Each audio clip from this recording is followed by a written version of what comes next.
This is the sequel to The Walrus and the Carpenter. It's called The Walrus and the Carpenter Redux. The Walrus and the Carpenter had little left to do. They had finished their stroll down by the shore. Their exercise was through. "I think I know," the Walrus said. "Let's visit to the zoo. I'd like to see the dromedary and then mayhap the gnu." The Carpenter did not respond. His thoughts had wandered far.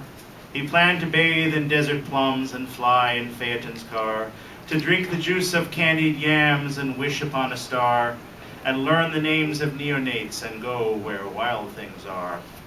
The Walrus, too, had fancies wild at where he wished to go, to Mogadishu or Zanzibar, where giant lilies grow, to Sichuan, Patna, Kathmandu, where winds like oceans blow, to far-off Songhai shore, but then he painfully stubbed his toe. "'Tis sustenance I lack," he said, "and we must have a meal.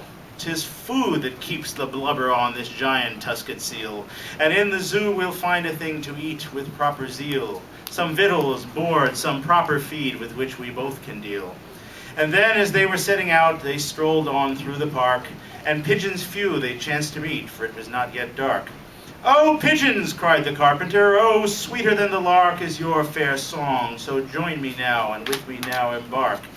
Now, pigeons are not oysters, they are smarter as a rule, and so a pigeon bull said, "You must take me for a fool. Oh, don't pretend, do not dare to tell me fib nor lie.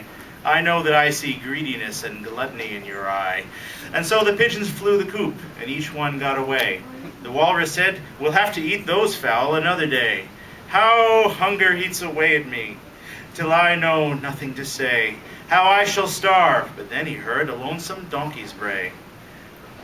"Donkey's flesh is tough, but still with seasoning it will serve. I think a bit of donkey steak is just what I deserve." So saying this, the Walrus cried, "Oh, donkey, come you here. You must be lost here in this park without a farmhouse near." The donkey spoke and said, "Oh, a tiresome path I've took. There's no good grass to nibble on, no matter where I look.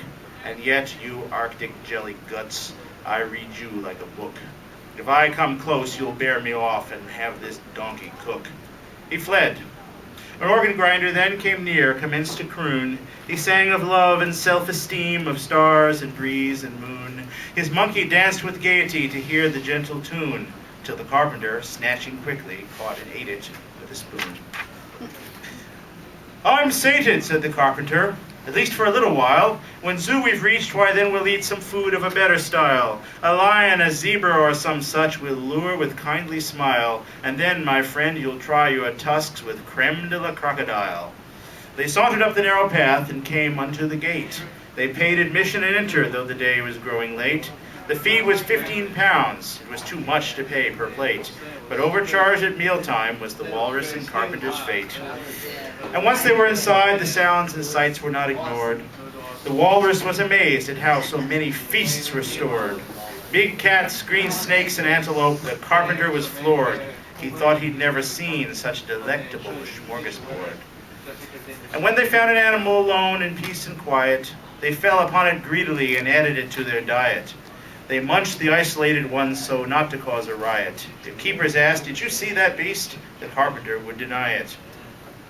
The Walrus and the Carpenter devoured many things, like duikers, tree frogs, peccaries, fruit bats with flapping wings, dingoes, wallabies, kangaroos, and many a bird that sings.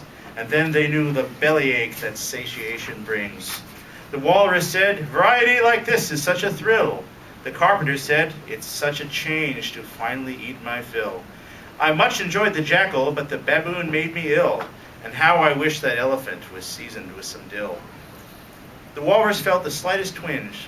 His stomach had some room. The Carpenter was sleeping, which would prove to be his doom. The Walrus fell upon his friend with whack, smack, crash, and boom, and ate the Carpenter to the bone, though the marrow he consumed. "And now I'm full," the Walrus said, "but I am all alone. What shall I do here by myself? It is a known unknown. To sit and pity myself, oh God, as well to pity a stone." And so he ate himself as well, and both of them were gone.